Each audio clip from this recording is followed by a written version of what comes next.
मारहाण करणारे कोण होते, नाही. शिवीगाळ झाली. आता फक्त आमच्या कार्यकर्त्यांचा रोष, जे आमच्या भारतीय जनता पार्टीचे जे नेते होते त्यांच्यावर सामान्य कार्यकर्त्यांचा रोष समोर आलेला आहे. आणि हा रोष केवळ सामान्य कार्यकर्त्याचा नसून तळागाडीतला जो काम करणारा व्यक्ती आहे त्याचा रोष आहे. एकीकडे माननीय देवेंद्रजी फडणवीस म्हणतात का आम्ही पक्ष आणि निष्ठामध्ये जे काम करतात त्यांना तिकीट देऊ आणि नातेसंबंध यांना वगळून तिकीट देऊ.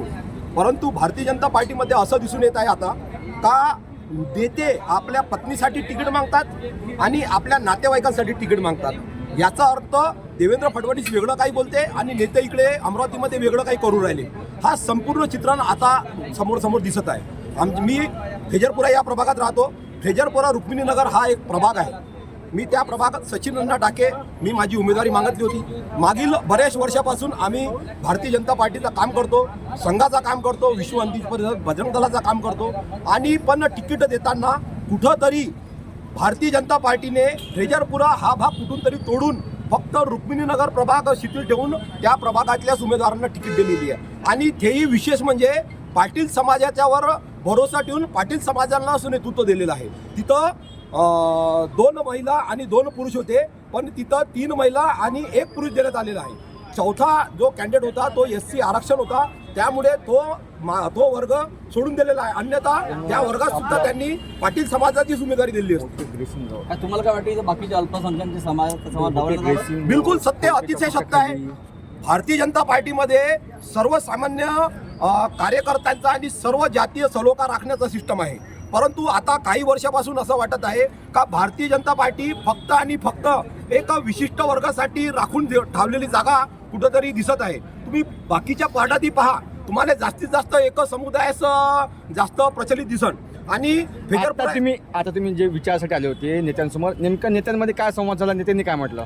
नेत्यांमध्ये संवाद हा झालेला आहे का तुम्ही जे तिकीट दिले आहे ते कोणत्या प्रकारे दिल्यात आहे. कारण की तिकीट वाटप करताना सकाळी 11 वाजता AB फॉर्म देण्यात आलेला आहे. इतकं मोठं कार्यालय आपलं भारतीय जनता पार्टीचं राजकमल चौकात इतकं मोठं कार्यालय आहे. तो कार्यालय तिथं फक्त कुत्रे फिरत होते, माणसं तर नव्हतेच. पण तिथं तो कार्यालय असून सुद्धा त्या जागेवरून AB फॉर्म न देता कुठंतरी एका विशिष्ट ठिकाणून AB फॉर्म का देण्यात आले आणि कार्यकर्त्यांना काव दिशाभूल करण्यात आली का बा तुमचं नाव आहे, तुमचं नाव आहे, तुमचं नाव आहे. जर तुम्हाला तिकीट द्यायची नसती, तुमच्याकडे जर पूर्ण लिस्ट आली असती तर तुम्ही तसं कार्यकर्त्यांना तसं सूचित करायला पाहिजे होतं. जग जाहीर जसं तुम्ही इंटरव्ह्यू जग जाहीर घेतलं, इतक्या मोठ्या प्रमाणात घेतलं, तर मग तिकीट इतकं द्यायला पाहिजे होती ना. तिकीट घरी काऊन दिली? याचा अर्थ काहीतरी गोंधळ झालेला आहे, हे 100%. हे कुठंतरी लपू शकत नाही. जर प्रामुख्याने जर सामान्य कार्यकर्त्याला तिकीट देण्यात आली असती तर इथं देण्यात आली असती, तिथं नाही. तिथं याच्यासाठी तिकीट देण्यात आली आणि तेही 1 to 1. म्हणजे काय झालं नेमकं, तिथं फक्त AB फॉर्म घेणारा व्यक्तीच अंदर चालला, दुसरा कोणीच नाही. काय कारण काय आहे? हा सर्वात मोठं शोधण्याचं कारण आहे ना. घोड झाला असं बिलकुल झाला असं सांग. जेव्हा नेता आपल्या पत्नीसाठी आपल्या परिवारासाठी तिकीट मागत आहे, याचा अर्थ कुठंतरी सामान्य कार्यकर्त्याला कुठंतरी त्यांनी दाबून ठेवलेला आहे. आणि सामान्य कार्यकर्ता हा काय करू शकतो? फक्त मेहनत करू शकतो पार्टीसाठी, पैसा देऊ शकत नाही. कि ये कार्यकर्ताओं का चुनाव है.